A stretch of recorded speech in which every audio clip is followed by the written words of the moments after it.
Okay, hi, hello. I'm Erika Grönberg and I live in Stockholm, Sweden. My name is Hayes Hawk. I'm in Los Angeles, California. Professor Sudha Reddy in India. My name is Elke. I'm a midwife in Anchorage, Alaska. My name is Hanna Freiwald. I'm originally German. I've been living in Guatemala for the last 31 years. My name is Hannah Darlin and I'm Professor of Midwifery at Western Sydney University in the west part of Sydney, Australia. My name is Debbie Engelbrecht.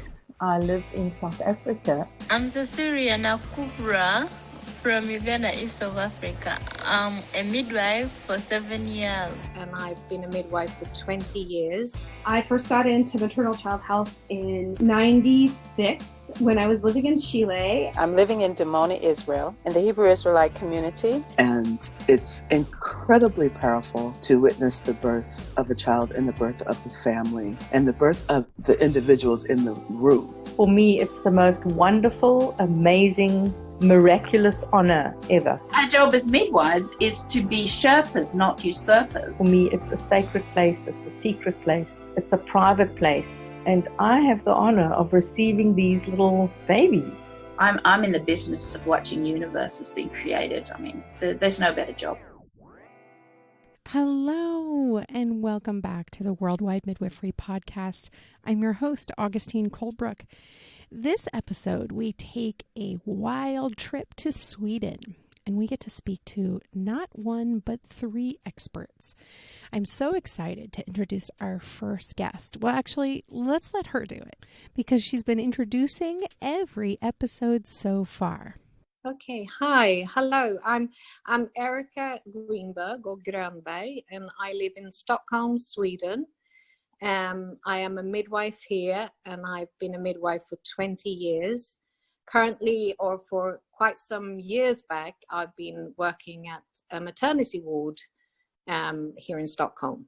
But I have lived in England for a long time, and I actually did my nurse training in England, and that's why I have this sort of half British accent. Yeah, I hear it. It's wonderful. Yeah. Well, I don't know if you knew this, but I lived in Denmark for a year. Oh, really? So you speak some Danish?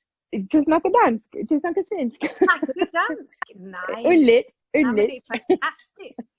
Gud vad roligt. That's great. I didn't know. Did you practice as a midwife in Denmark as well, or? I didn't. I studied a bit, but I never was catching babies. I was 18, so I was still in school. So how long have you been a midwife? Can I ask you? Yeah, I've been a midwife for 20 years. Well, that's the same as me then. I love it. I thought that might be the case. Yeah, and so for a long time, but like I said, I haven't practiced on the labor ward for a while, or for quite some time. I do the maternity bit, mostly. So, but that might be interesting to hear about as well, how we do go about things over here as well. Over here, as you might know, because of the US with the new abortion laws that are going to be, I don't know if they've implied them yet. Because of that debate, the debate is in the US, the debate is going on here as well. And we are very, very sort of worried about that it might influence people over here, what's going on in the US. So I'd like to hear some more about that at some other time, perhaps, but Well, that is the problem, isn't it? The U.S. has so much influence, and and with its current politics, it is potentially negatively impacting lots of places in the world. I've heard that from several of the callers. So it's quite fascinating. This is what I'm loving about this venture already, is that we have midwives with different accents and different paths to education and different practice environments all over the world. And yet they all say the same thing, which is really one of the most fascinating pieces of this project. In the US, oftentimes a midwife takes care of a client all the way through, and that's not quite the case where you are, right? Well, we have that too. It's called like caseload midwifery, we call it, where you are actually having somebody where you follow your pregnant woman all the way through to labor ward, basically, and also the aftercare. But I work at a maternity ward where you look after the pregnant woman throughout. And then in Stockholm, we have like 5 big major hospitals where the woman then go to have her baby. And you don't see the same midwife. But we have also like a current project in Stockholm, something called caseload midwifery, which is also where basically I think it's still a project, and we're going to perhaps implement it so that you can choose whether you can do the caseload midwifery or go to a maternity ward where you have caseloads midwifery, or you can choose the more traditional one where I'm working. So that would be the pregnant mother could choose which path she wants. Yes. Got So, you. yeah. So basically what you do is that where I work, it's like the national health, where I work at a clinic which is only perhaps, it is only midwife run. It's only midwives that are working there, and we do have doctors coming in maybe once or twice a week. If there's something special, we sign them on to this doctor's appointment. But apart from that, it's only midwives that are looking after the pregnant, straightforward pregnancy. And will you tell us a bit, is that true? Is that pretty normal in Sweden, that Yes. there are a lot of midwifery run clinics? Yes. Do you know the proportion? That's like the 99% of them. Wow. And even with the caseload midwifery, it's still midwives running it. So the doctors, midwifery in Sweden is like a profession in its own right. So we don't stand, to answer to doctors. We are trained to look after this sort of straightforward pregnancy and birth, and anything that deviates from that you call an obstetrician or a gynecologist in. So the pregnant woman don't necessarily have to meet a doctor or an obstetrician unless there's something that is needs attention from a doctor. And so there's this great push in many parts of the world to make midwifery the gold standard, where the woman, when she becomes pregnant, she first sees a midwife, and it's the midwife who risks assess the woman and determines who she's appropriate care. Yeah. And that's what happens in You Sweden, explained right? it much better than me, but that's exactly how it is. So we assess the pregnancy. We make like a sort of thorough background of the woman's health and throughout the pregnancy basically. And then, like I said, if there's something that needs more medical attention, then it's up to the midwife to actually make that call, so to speak. And it's quite fantastic because Sweden, along with the rest of the Scandinavian nations, has been in the top 5 of the World Health Organization's best outcomes for several decades. And I think this is one of the reasons, is that the primary care falls to midwives. Yeah, I think you're right. What matters is, I think, which is very good in Sweden, is that what you were saying is that it is actually midwife run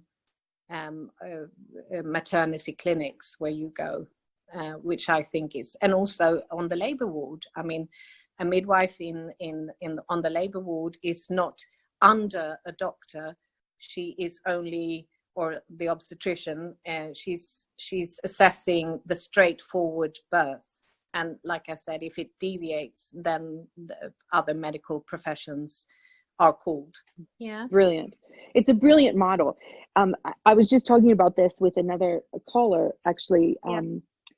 This one, I think from Guatemala, I can't remember exactly, but we were talking about how the quality of decision making around risk status, when it's made by an expert in normal, is very different than when it's made by an expert in surgery. Yeah, I can see that. Yeah. And that's why the Sweden model has been so fantastic and trying to be replicated around the world, because it is so effective, statistics included. Yeah. And also, carry on. Next question. No, you got it. Well, so one question: Do caseload midwives ever deliver in birth center or in home birth in Sweden? No, they don't. They follow the I think perhaps what they're leaning to, that this is just a model like it used to be, you know, like in the 50s and 60s and 70s, you know, they had caseload midwifery, and then everything turned, so you had to go to hospitals to have your baby, basically. And the women who wanted to have home births, they had to apply for it. And it's still like that. You have to apply to have it assessed and then to like granted, so it doesn't cost you a lot of money. Because so like your insurance, so explain that to me. The insurance company requires the assessment? No. It's like this, you know, it doesn't cost you. The Swedish Swedish citizen don't have to pay to give birth in Sweden. It's all covered by our tax paying. Do you understand? So you don't pay via an insurance or anything like that. It's your tax money that pays for your birth. And the idea is that everyone has the right to the same amount of care when you give birth. So you can't pay your way to have a sort of better birth, or it doesn't go through an insurance company. It goes through your tax paying money. Nothing costs. It's free. The maternity clinic is free, and also the labor is free. And it's not like you can decide for the woman. You can only advise her, whether it's, you know, if you think that it hasn't been a straightforward pregnancy, or it hasn't been, the woman is free to choose this. However, there isn't a lot of midwives that practice home births. You have to be quite specialized or are willing to do the home births, because there's been quite a lot of controversy around it during the years. It's getting better, and this discussion is coming up again. But in Sweden, we don't have a lot of women choosing home births.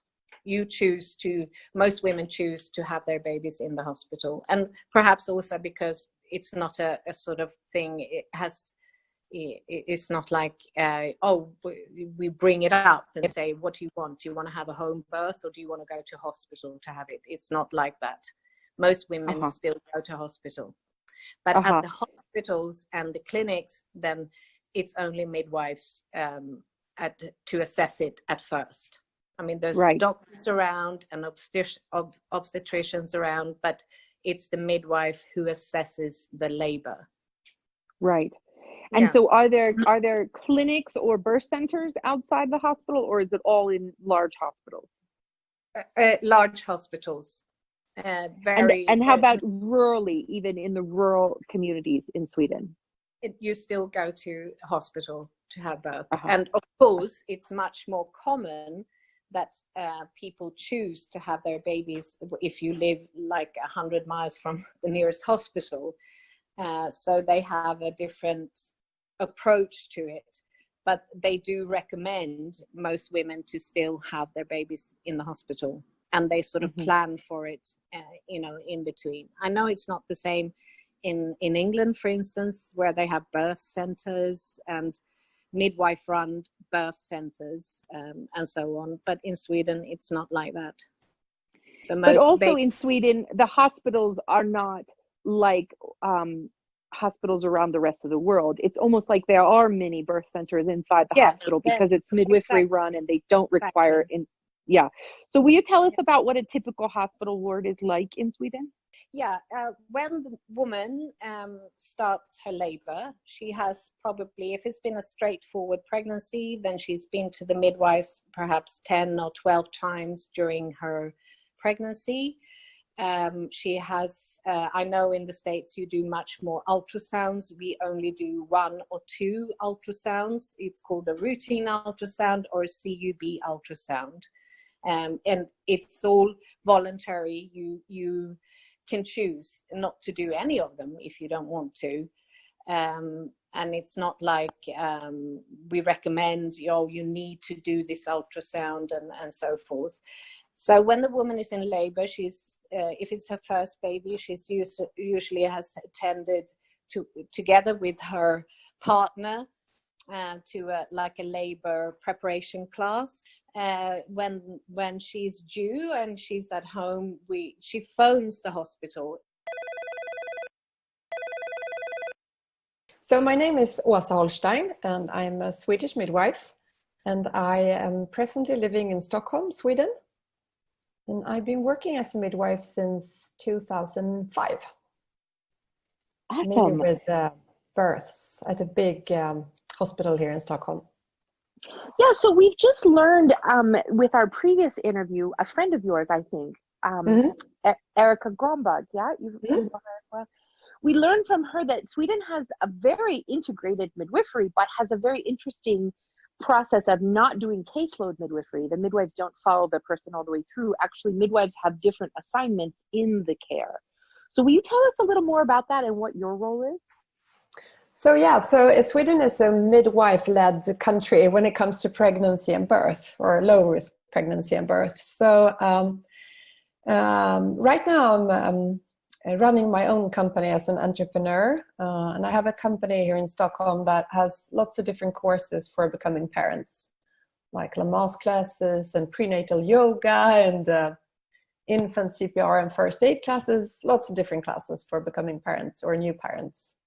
But I've been doing that for almost 10 years at this really, really big birth clinic in Stockholm that I think it's over 8,000 babies born there every year. So it's a little bit like a factory. Oh my goodness. Well, so what we hear is that midwives either do prenatal care or clinic care, or they do birth care. Will you tell us a little more about how Sweden defines those?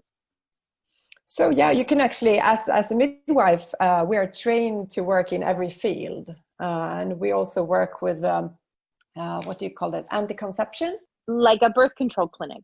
Yeah. So we can work with that too. We are allowed to write out prescriptions for that. So that's part of our education. So you actually choose depending on what your interest is, I think. So for me, it's always been the interest in birth itself. But you can either work like with anti-conception care, or you can work with prenatal care in a clinic where you see the woman throughout pregnancy. Or you can work like I did, or has done for many years, work in the actual birth clinic. So, but there is one place in Sweden right now, it's a project here in Stockholm. So there is a caseload project at one of the big Stockholm hospitals right now. And they're evaluating it, and it's turning out beautiful. So I hope that's going to be the standard care in Sweden 5 years from now. Yeah, can you tell us a little bit about the history? Because Sweden has been one of those gold standard countries in the world that has maintained primary midwifery care through the ages. And I'm wondering, when did midwives in Stockholm stop doing caseload midwifery and start doing this very pieced out kind of care? It was in the beginning of the 20th century, around 1920, that there was a big shift in healthcare around pregnancy and childbirth, and women started to give birth in hospitals instead of giving birth at home. So that's when the shifts happened in Sweden. So we've never had like a caseload program here in Sweden. Certainly there was historically, before modern medicine, midwives were working in their own communities taking care of women. Around the world. Yeah, it's been the same in Sweden until it started to be like popular to give birth in the hospitals.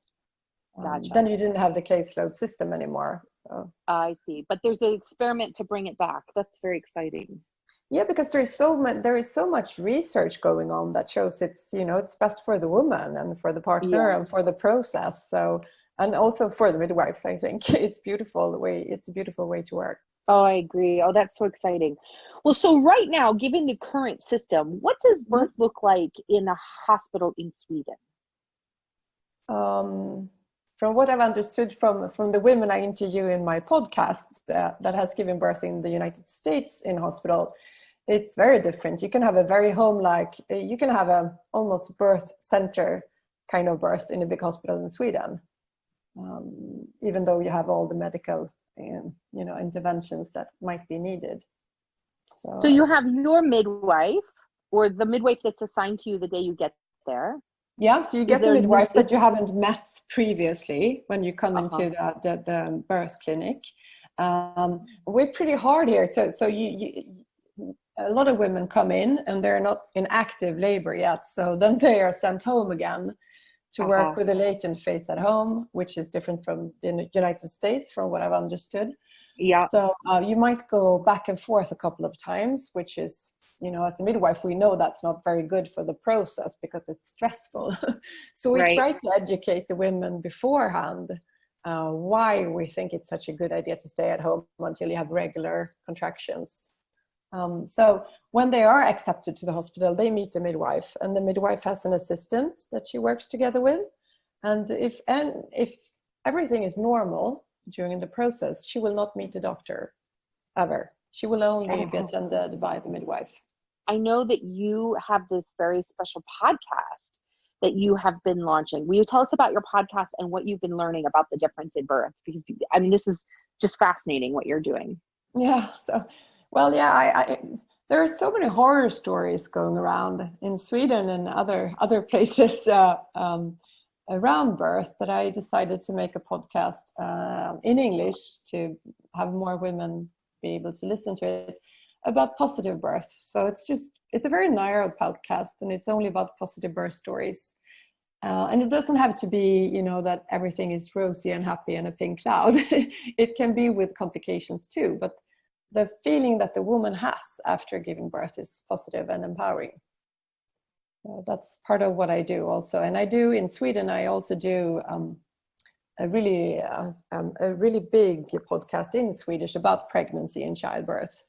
But in that podcast, we cover all topics, so not only the positive births. And what are the names of your two podcasts? So the English one is the Positive Birth Story podcast. And the Swedish one is Gravidpodden, which is equivalent to the pregnancy podcast. Very cool. Very cool. That's so exciting.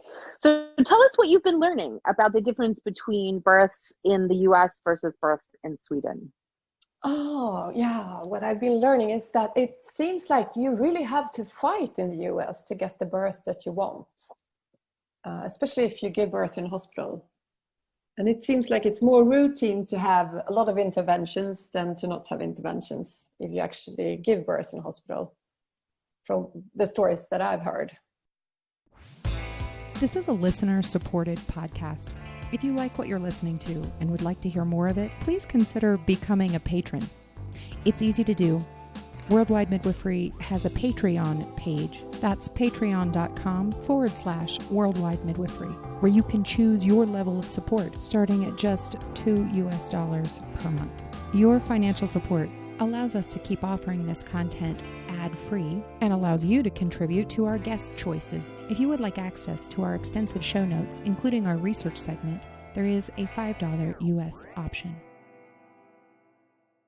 Now we go back to Erika, and I asked her what she felt like she had to offer the international community. I think what you're doing now is trying to get all the midwives, it's the same profession, and we're doing the same thing, but it's not being so united as worldwide. I think this is a really, really good idea. And I think to exchange, ideas and this is how we do it in this country, this is what we're doing over here and so forth is very, very important. I don't know if I have anything especially that I have to offer. I think the offer is, what you're doing is that we all get together and talk about it, It is so fun, isn't it? Yeah. And midwives are very good at talking. Aren't we though? They love to talk. Yeah, they do. So what are you really, really good at? What's your thing in midwifery? I'm very, very good at, I think, making people or women or the family, because here in Sweden the dads always come, or we encourage the dads always to come to even the maternity clinic checkups. So usually what they do is that they come along, and I think I'm good at making them feel welcome and at ease, and to be ready to speak about fears and anxieties, or even just, you know, having a sort of one-on-one, not nursing, one-on-one, I can't find the English word for it now, but just to connect with people and to see their needs. I'm good at seeing somebody's needs. That's what I'm good at. That's beautiful. So there's this midwifery phenomenon, and in English we call it holding space. Does that make sense to you? Holding space. I don't know. You what don't know means. that phrase? No. Well, it's a phrase that's used to describe kind of the deep underwork of midwifery. Yeah. Like what you're saying, like you can see what someone's needs are. Yeah. In the birth space. A very good word. Holding space. Yeah. Yeah, in the birth space, or even just during a clinic prenatal visit, when they come in, the reason that they feel comfortable is because of this phenomenon where you can create space for their emotions and for their questions, and they feel safe.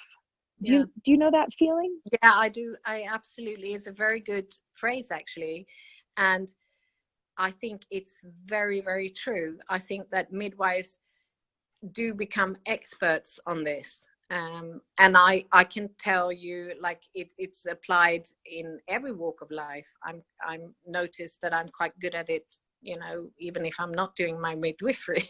But it's very true, and I think midwives are very capable of that.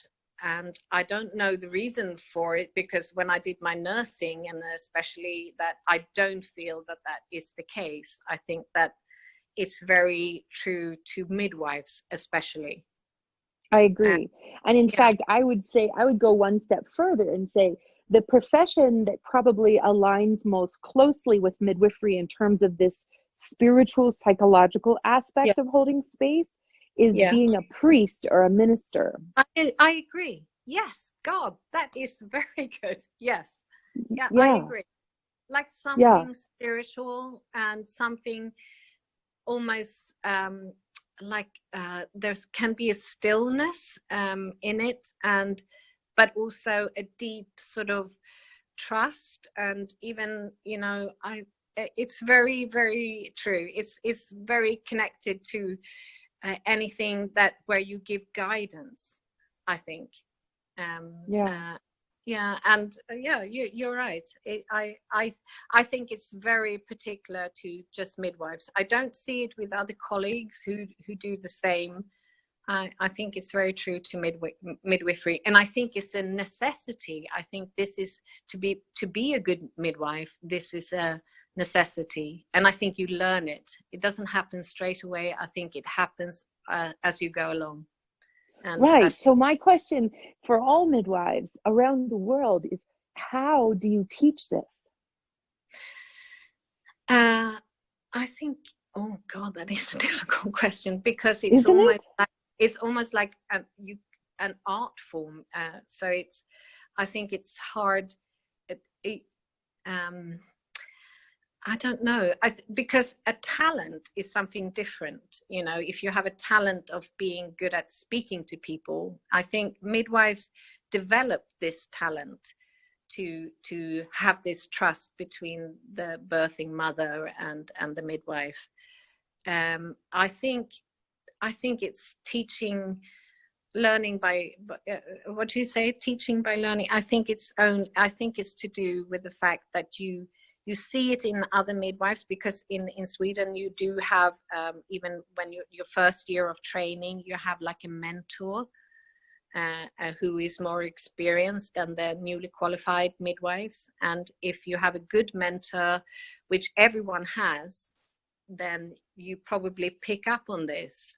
And I think humans are quite good at learning by just seeing how other people are acting, you know, towards It's a whole culture of midwifery, right? Yeah.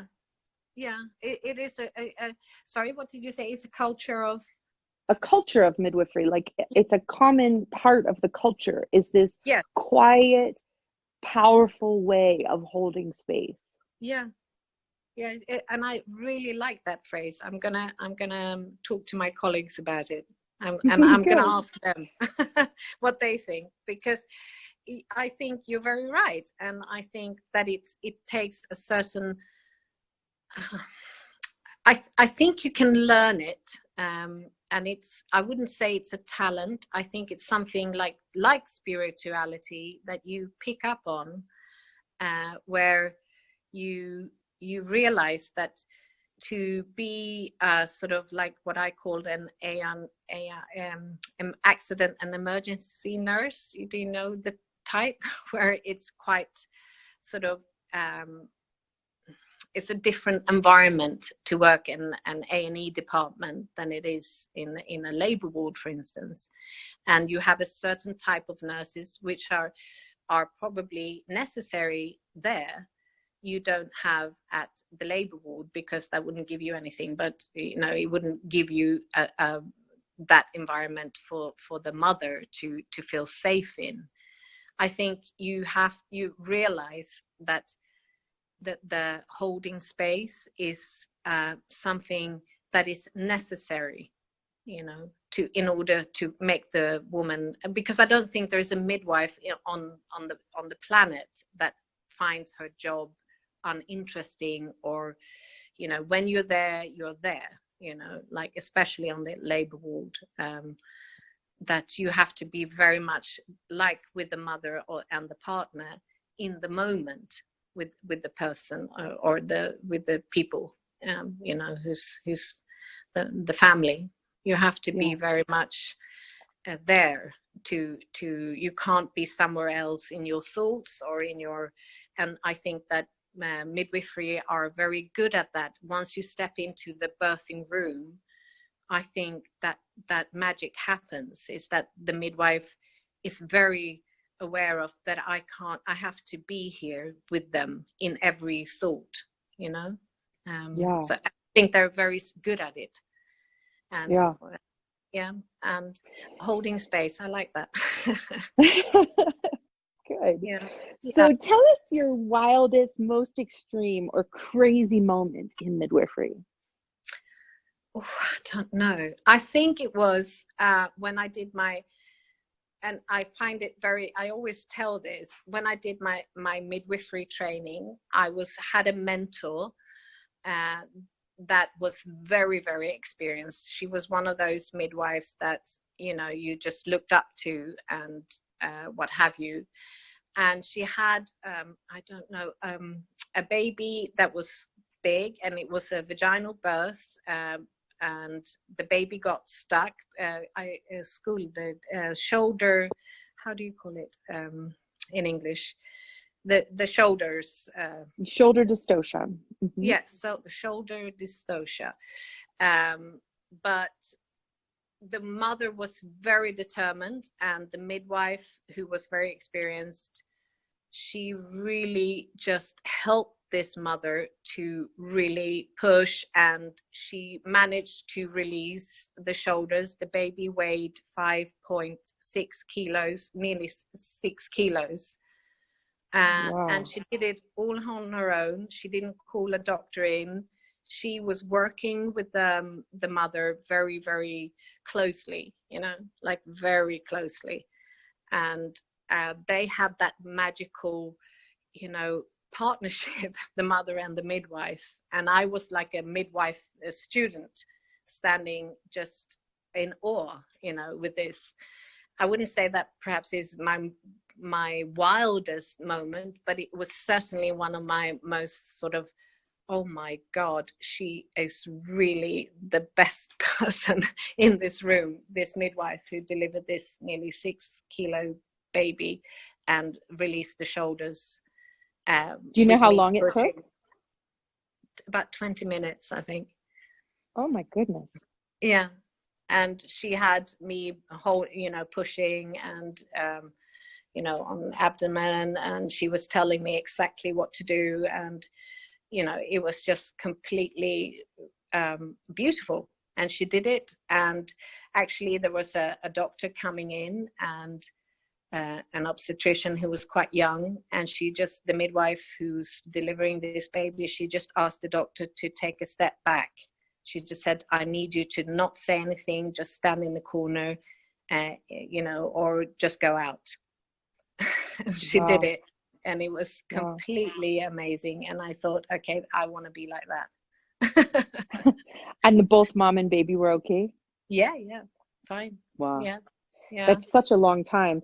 They say that there's 4 minutes from shoulder dysplasia for the potential for brain damage. So I know, but this was like 20 minutes after she'd found out, like, the baby, not to take the baby out, but it was, once she was starting, I don't remember exactly, but it was when the baby was pushing. But that was one of those really aha moments for me, that it was completely, she was so skilled and so wonderful at this. So that really set the mark for me, where, okay, midwives are a profession in their own rights,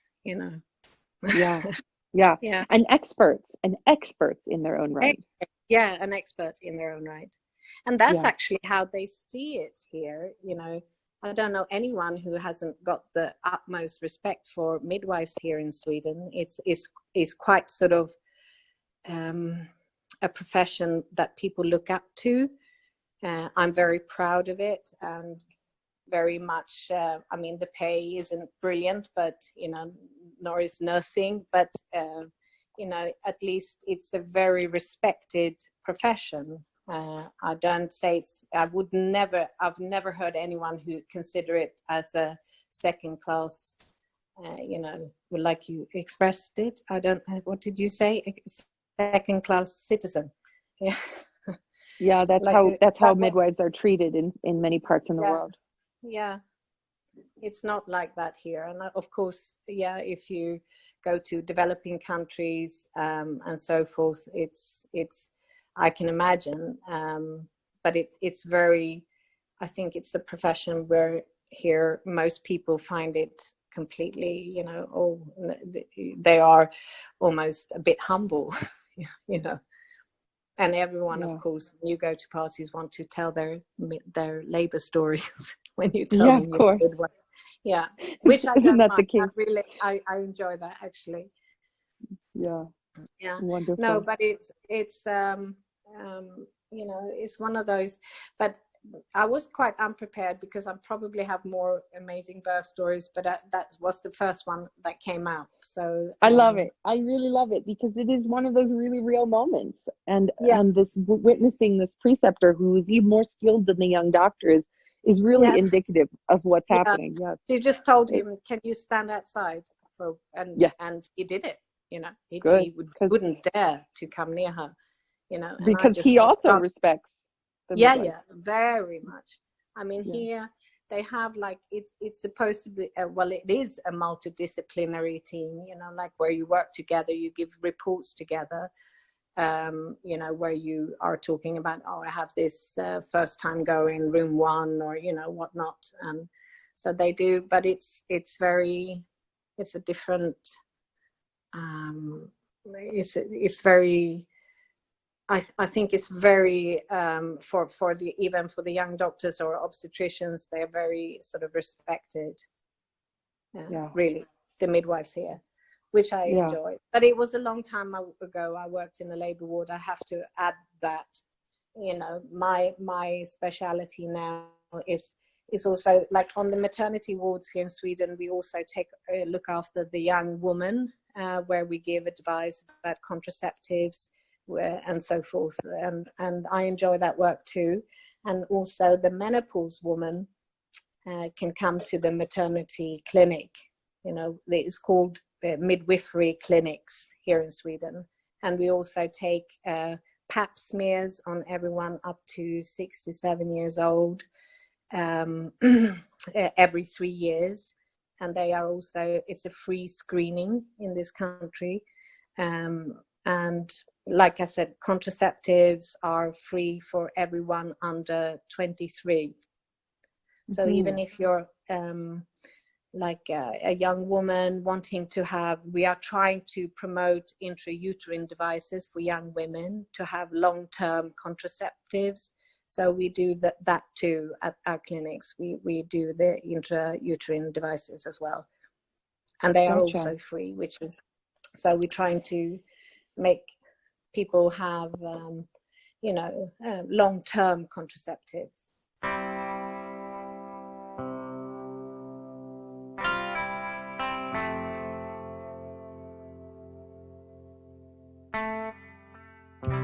This episode's research is from Ola Andersson.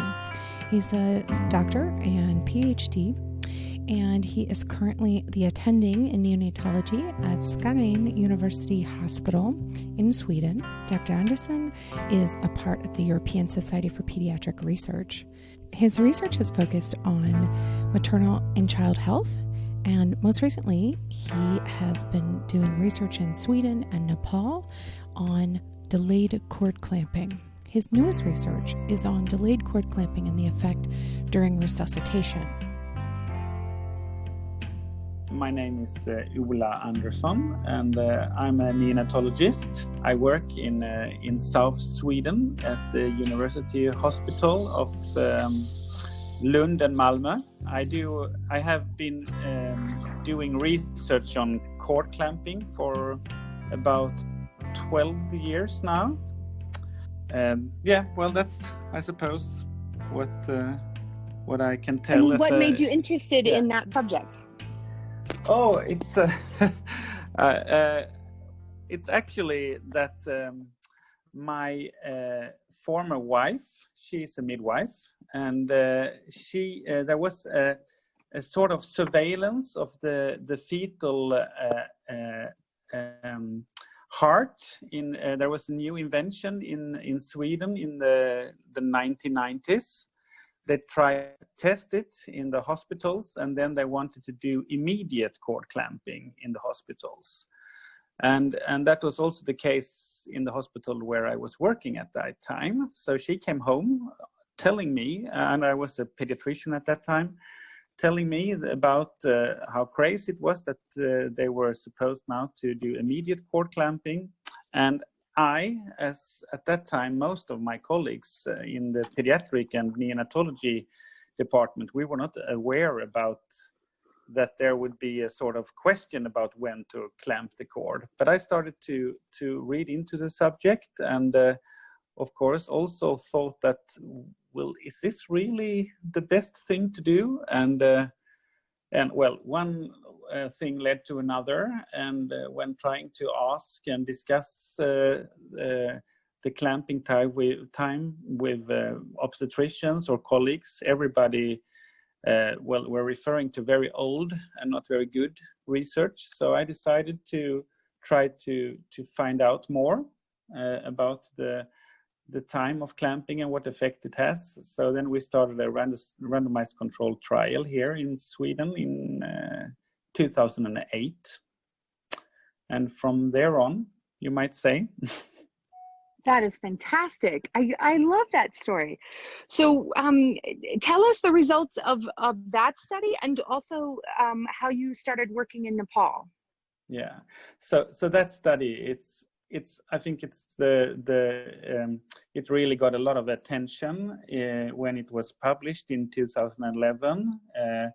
There was a piece of it in New York Times, and The Economist even wrote about it, because we showed that the iron deficiency in the newborns at 4 months of age, it was reduced with 90%, almost gone at all.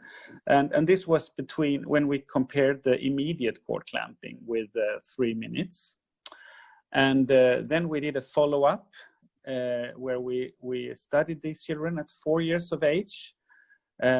This was 400 babies that we then follow up at 4 years of age, and we could show that the babies that had delayed cord clamping after 3 minutes, they had better fine motor function, and in at least a small sense also there was signs of improved social behavior. And this was, we had this published in JAMA Pediatrics, and if you read the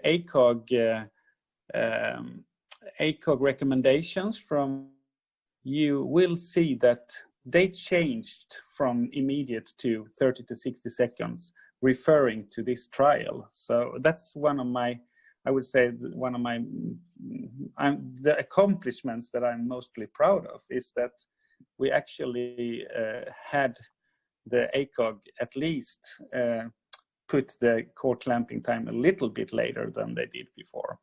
I got in contact with a professor in the University of Uppsala who was involved in research in the Helping Babies Breathe program in Kathmandu. And they were finishing this study, and there was a research team on place that they were looking for new research to perform, because they have a lot of trained nurses and doctors that were ready to do more research. And then I was asked if I was interested in doing cord clamping trials down there. And then we first performed almost like a parallel study to the Swedish study, where we could looked at there they had at that time they clamped the cord just before 1 minute at this hospital in Nepal, and then we compared it with after 3 minutes. We could show that iron deficiency was reduced by a little bit more than 40% at 8 months, and I was really interested in being able to show that the anemia was reduced by 9% still at 12 months of age. And then it was comparing before 1 minute and after 3 minutes. So there is, from our research, we tried to show that there is actually a benefit in waiting more than 1 minute. Wow. Yeah. How exciting. And so when was that published? That was published also in JAMA Pediatrics in 2017. Both of these, all of these studies, we have of course checked bilirubin and jaundice, and we haven't seen any differences. We haven't seen any higher risks of jaundice or need of phototherapy either in Sweden or in Nepal when trying to look at that. And of course, that used to be the reason for early cord clamping, was this idea that we would have all these jaundiced babies, and you've since disproved that. Well, that's one reason really, because of course, when you're doing studies, you just don't want to look for the good things that could happen, but also the risks of your research. You look at the Cochrane review done on term children and cord clamping. That's what they did show as a risk, is that there is a higher rate of phototherapy in the delayed cord clamping group, and this Cochrane report has been criticized among others by Judith Mercer, who is a very known midwife in the cord clamping research area, that they didn't take bilirubin. They didn't assess bilirubin in all these studies. So they were just looking at the baby and deciding which babies needed phototherapy. So when you look at all what I can see from all studies that are actually measuring bilirubin, none of the studies has shown any difference between early and delayed cord clamping. So that's, of course, as you say, it's one of the reasons why people still are hesitant in performing it, and it's all about an old, quite bad study that are still living in this literature, and very important to try to find data that either talks against it or for it. Indeed. Well, would you just, I know maybe you don't want to go on the record, so you can say no if you want, but I was wondering if you would draw implications or conclusions from your research, maybe even recommendations for care. So this new study on resuscitation, it was really, it's been, of course, in our minds for a lot of years now, that the as the babies that has asphyxia, or at least has problems starting breathing, they might be the ones that among term infants that would be gaining mostly from not clamping the cord. So that's what we really wanted to find out in Nepal. And we had very long preparations. I think it took almost 2 years for us to prepare before the study, training and planning. And then when we performed the study, still, even when we did all this planning and all this training, there was a very high rate of people or persons not following the protocol. So among the babies that were supposed to be, about half of them were actually early clamped. And that's a large methodological, there is a large error in the method there, which also makes this paper, it's more like a positive sign for more research than drawing large conclusions. In all humbleness, that's really important to say. And I would say if we didn't have this high attrition rate, we would publish in a more, even more known journal. But I think that's one of the reasons that the journals with higher impact score were not accepting this study, and it's true. There is this large problem. So I would say that this encourage people. This study should encourage people to do more studies. That's absolutely and we didn't see any risks or any drawbacks in doing resuscitation in the bed of the mother.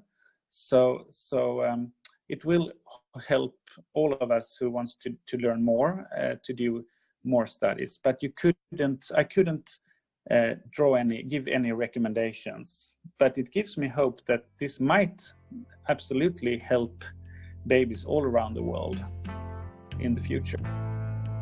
How exciting! Right. Yeah. How exciting!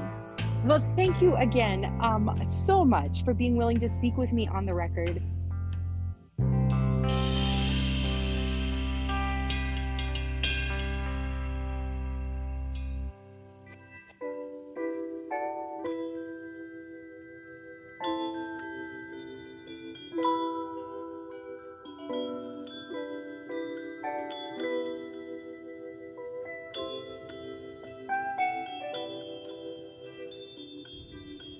Whenever I ask a midwife to speak to us on the Worldwide Midwifery podcast, I ask them to tell a birth story.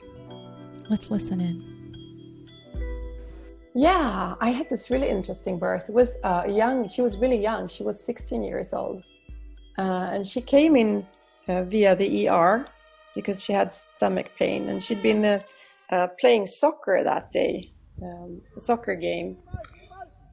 She was pretty skilled with soccer. So it was a high-level soccer game for a 16-year-old girl. And she had to leave the soccer game and came into the ER with pain in her stomach. And they pretty rapidly realized that she was pregnant. And when she came up to the delivery ward where I worked, you could hardly tell. You know, she was a little bit chubby. She was 16. And she wore sweatpants and a big sweater. I think she kind of knew that she was pregnant, but had suppressed it. But she hadn't told her mom. It was a beautiful birth to experience, because first she had this conflict with the mother. He became really, really furious with her that she hadn't told her about the pregnancy. And the more hours she worked with contractions, the more she let out the stomach. So after like 3 hours with contractions, she was fully pregnant. So it was like she held the baby towards the spine because she didn't want it to show the pregnancy. And the more she relaxed, and the more her mother kind of accepted that, okay, this is what it is. She's pregnant and she's having a baby right now. The more she let the whole pregnancy come out. There was something so beautiful with it. It was like, was this whole process of, the secret and the mother and the daughter and the the guilt and then in the room during the birth, the acceptance and the love. And how we can, with willpower, kind of hide. I haven't seen that before. Hide a pregnancy just by tucking in the muscles in the stomach.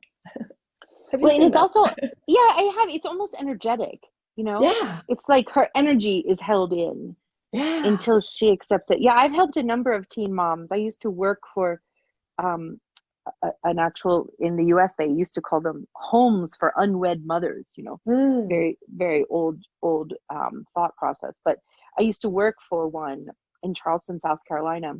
And we frequently got girls who arrived 9 months pregnant, because that's when the first person noticed, because they were able to hold it in all the way.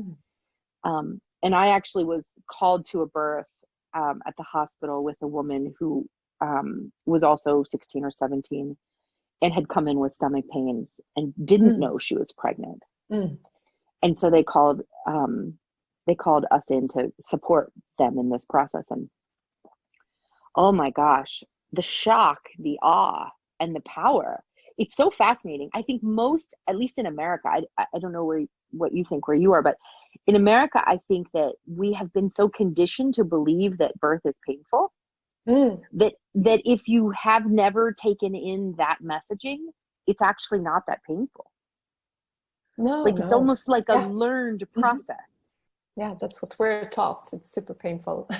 Yeah, and if you don't know anything, you don't expect anything. Yeah, that's exactly. True for So she came to the hospital and she had stomach pain, but she thought it was stomach pain. She thought, I have diarrhea or I have intestinal pain. So it never was that bad. And then she had a baby. And afterwards she was like, I can't believe how much that was okay. Like, that wasn't like I thought it would be, because she never took it on that that's what it was until right at the end. And then she pushed out a baby, I know, it's so cool, but that's, it's like, that is the thing with birth. It's so much a mind over matter. Exactly.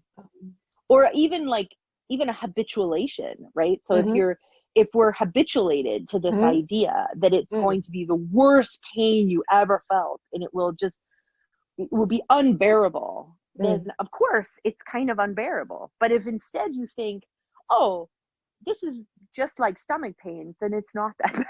It's funny what the mind does with it, right? It's so interesting. Well, so did she make a lot of noise in labor? Did she do okay? And how did she welcome the baby? Tell us the rest of the story. I can't remember her making a lot of noise. By the end, she made some noise, but just, the moaning more. And she got a little girl, and she was just so happy when she arrived. I was a little bit afraid that it would be hard for her to connect with the baby, but she was just overjoyed. Wow. And her mother too. So it was beautiful to be part of that journey, from the secret to the conflict to the power to the joy. Wow, that is so beautiful. I love that. We don't have that many teen pregnancies in Sweden, so that's why I remember it. So why is that, do you think? We have a really good system about contraceptives, but also we have a high abortion rate too. It's an abortion-friendly country, which I'm very proud of. That it's free, that anyone can access it. Yeah, you can access it, and you can do it easily. Do you have to have parental choice, or no? And so you anyone can do it without your parents knowing. But also we have that's sexual education in school, and it's we have clinics for young women and young boys where they can go without telling their parents, and it's free of charge, so it's easy accessible to get contraceptives and get knowledge about how to not become pregnant and what to do if you become pregnant. Brilliant. And so you've been traveling in the US some and interviewing women, right? Yeah. So tell us about that trip. Oh, that was so exciting. I went to camp for adults last year in August, upstate New York, the Good Life Project camp. for, what was it about? It was a lovely camp. It was about sustainable entrepreneurship. There I met so many interesting women. When I said I was a midwife, they all told me about their births, of course. And so many women had such positive experiences. And then I asked them, like, you got to tell this story to everyone. It's such an amazing story. And all of them said, no, I hardly ever speak about it. Because I don't want to offend the women that hasn't had good stories. And I just felt that was so sad. What happens to all the good stories? Because as a midwife, I know that there are more good stories than bad stories, at least in Sweden.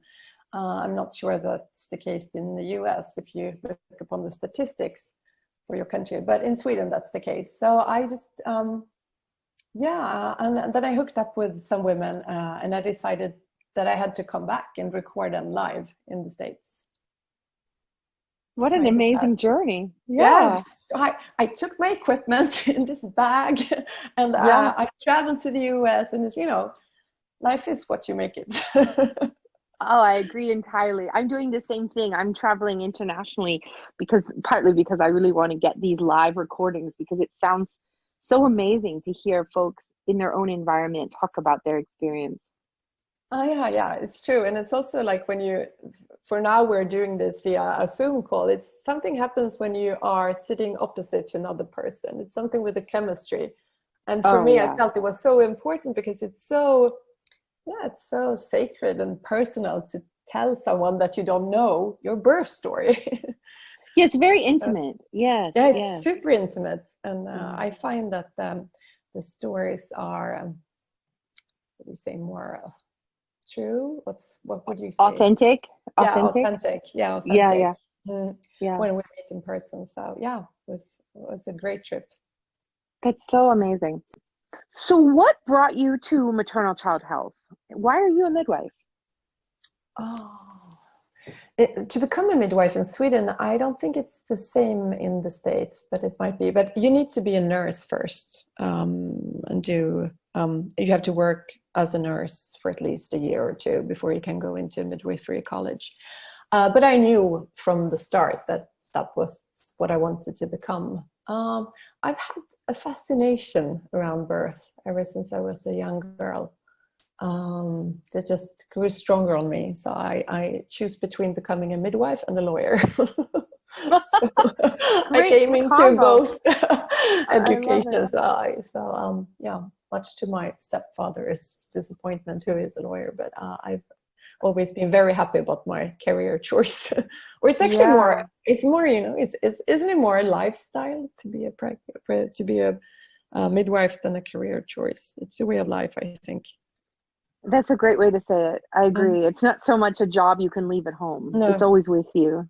Yeah. So I never say I work as a midwife. I always say I am a midwife, because that's what I am. I love that. That's so true. In the US we say it's a calling. Oh, it's a calling. Yeah. Like you get called to it. You don't choose it.